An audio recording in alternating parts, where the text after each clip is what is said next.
Hey guys, this is Mark from Northwest Bourbon. Today I want to talk to you guys about online whiskey clubs. There's a lot of liquor clubs. Some of them focus on whiskeys.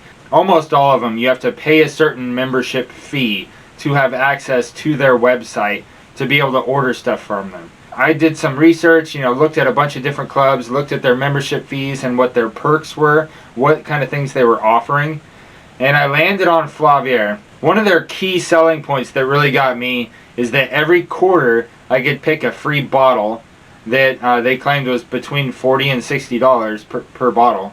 And you got a free sample pack of 3 different liquors that are good to compare to each other, so to say. Also, when you look through their inventory, each one of their bottles has tasting notes, has reviews from people that are also members that have tried it before. And it seemed like they really had a lot going on that they were offering to their members. So I went ahead and signed up. Saw that their membership fee was $300 a year. And so I thought, okay, if every quarter I get a free bottle and a free sample pack, that's kind of a good deal, considering I have access to their inventory now, and I can buy stuff that I can't find at my local grocery store. So the first few months I was a member, I was really happy with it. I was finding a lot of bottles that I could not find at my local stores, things from different states, lots of different offerings, things I'd never heard of that I just thought looked interesting to try. Got my first free sample bottle and first free sample pack and thought that was really cool and interesting. And so I ordered a bunch of stuff from them, trying to get my money's worth, trying to make it worth it for me to get it. And then all of a sudden I started noticing their price gouging. Like, I would find a bottle of Eagle Rare at my local grocery store and you wouldn't believe what they're selling Eagle Rare for on Flaviar. And there was a lot of other bottles like these that I looked at the prices and I was just like, oh my goodness, holy price gouging. What is wrong with you guys?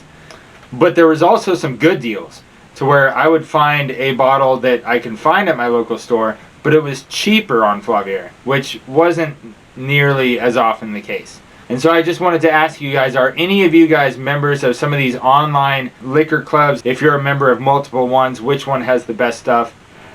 Which one you feel like you get the best deal out of? Which one do you know you're going to be renewing your membership? That's what I would like for you to share with the rest of us. So I got my last free box on my porch the other day, so let's find out what's in the box. So you see, I haven't opened this bad boy yet. And let's see what kind of stuff I got in my last shipment from Flaviar. Oh, that's right. So I've ordered almost strictly bourbon off Flaviar. And I got tempted to try a mezcal because I had never had one before. And I did some research on this Pluma Negra and I found that this really is like a $60 bottle that I would never buy myself because I don't know what mezcal tastes like. I assume it tastes a bit like tequila, but I thought it'd be a really cool addition to my bar. Never tried it before, and I got it for free, if you don't count the membership fees. Last quarter, I got this bottle of Broken Barrel. It's an exclusive Flaviar pick of Broken Barrel. It is finished with port staves. It says batch number 1. I think that the labeling on this bottle is excellent. I thought it looked really good. As you see, batch number 1. So this Broken Barrel bourbon with port staves reminded me of a different version of Angel's Envy, but it's 116 proof. So thought this was pretty interesting. This is what I got last quarter. So this quarter I decided to mix it up a little bit and tried this mezcal because it had really good reviews and seemed like it was pretty high quality. But let's show you the sample pack. Alright, the sample pack came in, and it comes in these neat little canisters, and each one of them has a little coaster that feels like it's a good solid heavy clay. Then it comes with little sample coasters, and so the 3 different bourbons that are in my sampler an A, B, and C little coaster. It has flavor wheels on the back of it, tell you what you're going to be getting into. So it's A, B, and C. See, there's a little tab right here. Pull that guy. And look at that. Isn't that fancy? That's some fancy stuff right there. Let's get some Glens going. Alright, so sample A is the Koval single barrel. So it's 94 proof. Try a little bit of that in sample A. Sample B is Few. A lot of you guys have probably seen the bottle on the shelf that says the name of it is Few, and just passed it on by like I did. Now I get to try it for free. It's 46.5%. C is the Journeyman Wishbone. It is 45%, so it's right at 90.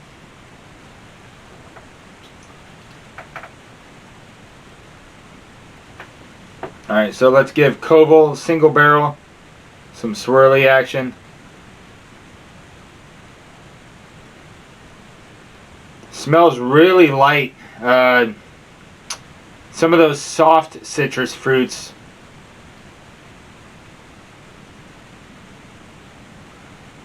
Like a mango. Yeah, this smells like the inside of a peel of a mango. Barely smelling any whiskey on this at all. Little bit of creamy spiciness.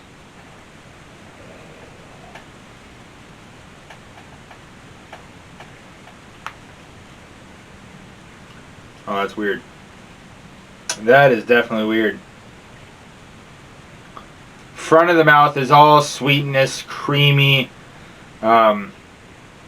creamy apricot mango. And then in the back of the mouth it has like a really drying tobacco, almost like a scotchy thing going on.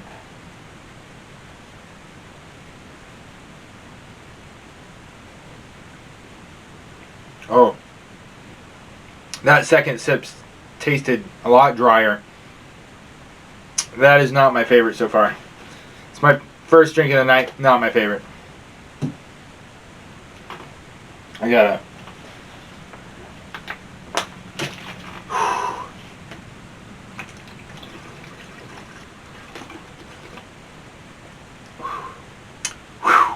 Oh man, see that's a weird funk for me. I like the molasses, brown sugars, like an oatmeal cookie in your mouth, vanilla and honey. That's what I like in my bourbon. If I had just out of curiosity picked that bottle up at the store, I would have been severely disappointed and put it on the back of my shelf near the ones that I don't like very much. So I'm glad I got to taste that one as just a 2-ounce sample. Alright, this is the one that I have seen on the stores in my area called Few. They're bourbon whiskey. Getting a lot of those same citrusy notes. This one's got a little bit more vanilla, a little more oats.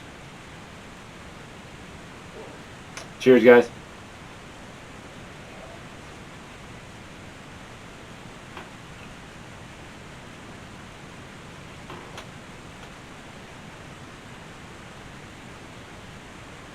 Still has that malty drying of the back of the mouth. Front of the palate has a lot more honey and vanilla. There's still a little bit of citrus in there, but it's almost more closer to a grapefruit. Something.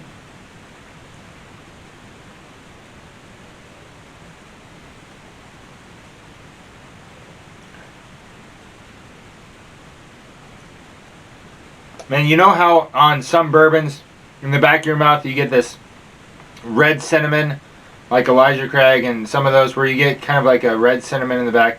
This one you get a brown cinnamon, like the powder.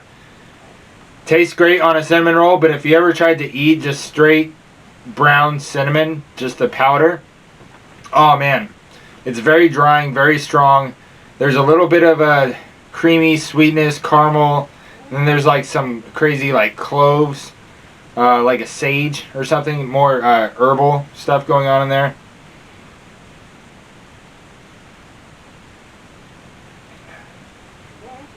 Oh man, Alright, so B is ahead of A, but not by far.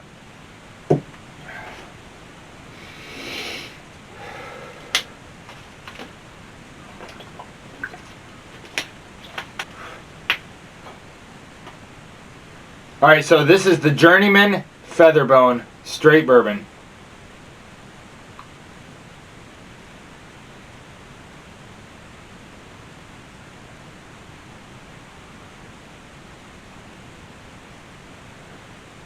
This one has a little bit more of a traditional caramel vanilla honey.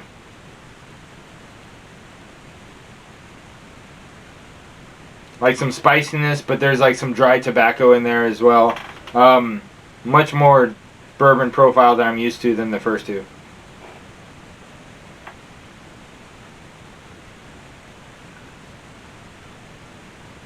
That one's a little bit creamier. It coats the mouth a little bit more evenly, like there's a better balance in that glass.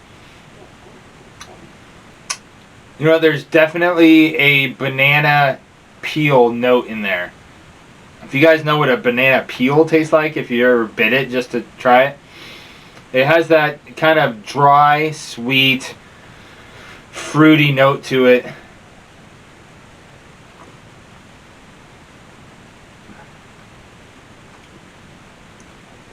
Alright, this one's better than the other two, but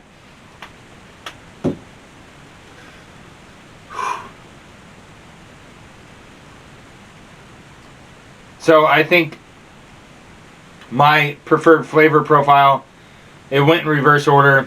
I liked A the least, B was just a step above that, and C was a couple steps above both the other two.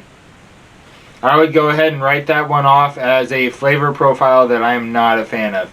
If you like lighter whiskey, as in like the flavor profile to be on that lighter side of the spectrum, to where it's more bananas and mangoes and vanilla with some citrus and like some maltiness going on, might be your jam.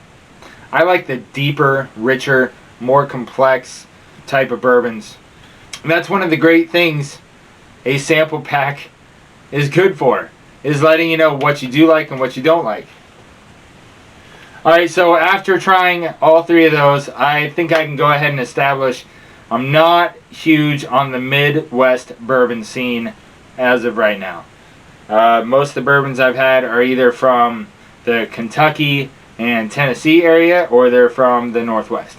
So hey guys, please tell me, what do you think about online whiskey clubs? Do you think it's worth the price? Let us know if you have found an online whiskey club that you really like or you really don't like, to help steer us towards it or help steer us away from it. So far, it being my last month of Flaviar, I think it was worth doing, but it's not something I'm going to continue doing. I think it was worth trying. I think it was worth putting in a good solid year, trying it out, getting 4 sample packs, getting 4 free bottles for that membership price, having that online inventory available to me. I think it was worth it. Just like a bottle of bourbon that you buy that you think it was worth the price, but you're probably not going to buy it again. That's about where I'm standing right now. If you guys have any opinions on the matter, please share below. Like, comment, and subscribe. And remember guys, never grow up to be an archaeologist, because their life is in ruins. Keep your drinks wet. Cheers.